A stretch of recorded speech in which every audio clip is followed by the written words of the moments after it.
నాగార్జున కూడా ఒక 5-6 ఫ్లాప్స్ వచ్చినాయి. నాగేశ్వరరావు అన్నారు, వెంకట్ ఏమో అన్నయ్య.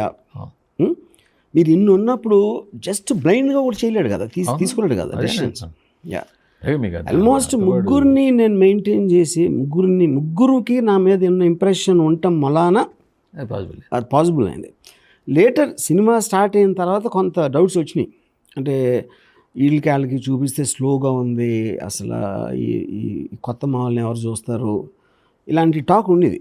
ఇది మన ఫుటేజ్ రష్యలు చూసినప్పుడు.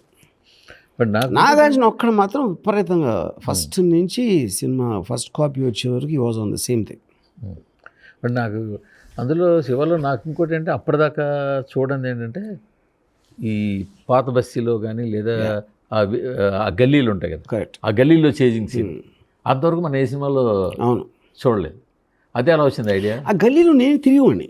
అవునా, దాదాలు ఉంటారు కదా, వాళ్ళతో నేను ఆ గల్లీలో అమీర్పేట అంటే ఆ కైండ్ ఆఫ్ ఏ థింగ్ తీయాలని కదా ఫైనల్గా. ఇప్పుడు ఇరానీ కఫేలో ఉండేవాడు దాదాలు. ఇప్పుడు అవును, అక్కడంతా నేను కూర్చునేవాడిని, నా మెమరీస్లోంచి వచ్చింది అది బేసిక్గా. 2x4 4x8 కాఫీలు టీలు తాగి అదే ఇవన్నీ కూడా కొత్తవే. ఏంటంటే ఆడియన్కి ఒక కొత్త ఎక్స్పీరియన్స్ ఎక్కడి నుంచి వచ్చిందంటే ఇవన్నీ కూడా కొత్తవే. అంటే వాళ్ళు మామూలుగా వాళ్ళు బయట చూసి ఫస్ట్ టైం సినిమాలు చూసారు. అదే వాళ్ళు మేము ఇప్పుడు సపోజ్ మాకు ఈ అట్మాస్ఫియర్ అసలు కొత్త. ఈ హైదరాబాద్ గల్లీలు కానీ చాయ్ కానీ ఈ స్లాంట్ అది గల్లీలు దీనికన్నా అండి ఎక్కువ క్యారెక్టర్స్ కనెక్ట్ అవుతామా. అవును, ఇప్పుడు for example God father mafia అని పేరేం లేదు నా లైఫ్లో, ఎవడేం లేదు ఆ టైంలో. ఎందుకు కనెక్ట్ క్యారెక్టర్స్తో.